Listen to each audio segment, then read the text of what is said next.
Hey, how's it going, everybody? Apple just released the iPhone 17e, and if the iPhone 16e is an indicator, this iPhone 17e is going to be absolutely amazing. Now, the specs are pretty much exactly the same, except the iPhone 17e is going to have the A19 chip versus the A18 chip. The A19 chip has a 6-core CPU, 4-core GPU, 8 gigs of RAM.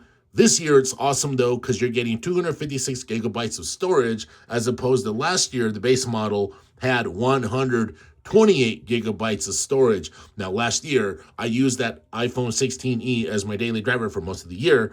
I made a lot of videos about it on my other channel, and let me tell y'all something right now. That iPhone 16e was truly amazing, and I am predicting that the iPhone 17e is also going to be just as amazing. All right. So another thing to talk about here, and I'm pretty excited about it. Now, the battery. Check this out. Now, when it comes to battery size, the battery in the iPhone 17 Pro Max is the big one, right?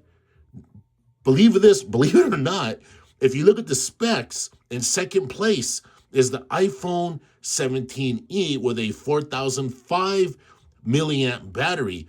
The battery in the iPhone 17e is even bigger than the battery in the iPhone 17 and the iPhone 17 Air, or the iPhone Air, whatever they're calling that thing. By the way, I don't even recommend that phone at all. I thought about getting it. I mean, it looks cool, but no. Now, if the iPhone Air would have had a 4,000 milliamp battery, boom, I would have purchased it, no questions asked. Back to this. All right, now the iPhone 17e has a ceramic shield 2, making it more scratch resistant. Also, it has IP68 water dust resistance. And for the most part, I'm sure everyone is going to be using their phone with a case anyway. But if you're not going to be using it with a case, I'm sure it's durable. Just don't drop it. Look, I'm the kind of person that'll never use my phone without a case, but just don't be dropping. If you are going to do it, don't drop it, because it will break. Phones are phones. They break. That's the way it is.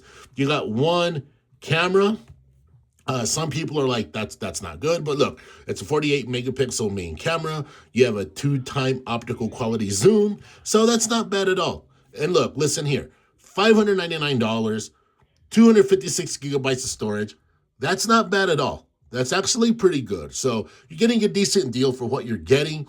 Who do I think should get this? Let's just say you are maybe you're a student, maybe you're somebody that's not trying to break the bank, but you still want all of the terrific iPhone features, then this phone is definitely for you.